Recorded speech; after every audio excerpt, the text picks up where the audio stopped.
C'est marrant, je réalise maintenant en fait que c'est comme si elle avait toujours été là.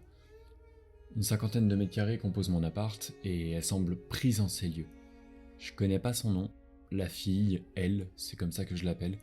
De toute façon, je la mentionne jamais. La première fois que je l'ai vue, j'étais seul dans ma chambre. Je me souviens, des amis finissaient leur verre dans le salon, mais dans cette pièce, en toute logique, j'étais seul.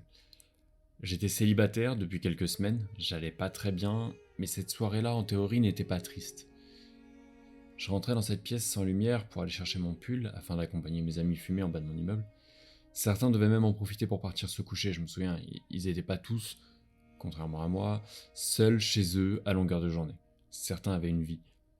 Une silhouette semblait se dessiner dans mon lit, au fond de la pièce. Sur le coup, je me suis dit que je rêvais, que j'imaginais mon ex, ses courbes, là où elles étaient il y a quelques dizaines de jours.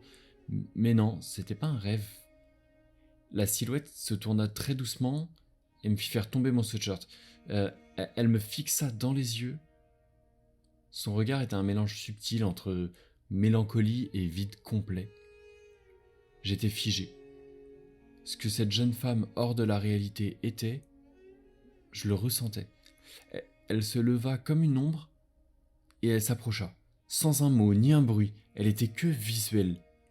Mes amis emboîtèrent le pas et me virent figé face à rien. C'est comme s'ils avaient quand même compris quelque chose, ceci dit, ce que je ressentais. Ils ne la voyaient bien sûr pas, et je le compris instantanément. Je fis semblant de rien et je les accompagnais simplement fumer. En remontant, j'avais peur. Pas de la recroiser, je savais qu'elle serait là, mais plutôt le contraire, d'être seul. J'étais encore avec certains de mes amis, mais j'étais seul. Le soir, ils sont partis, il n'y avait aucune différence. J'étais seul. Mais elle était là. Depuis, elle est toujours présente. Elle déambule à ma façon dans mon appartement, comme moi, sans but. Parfois, elle hurle sur moi.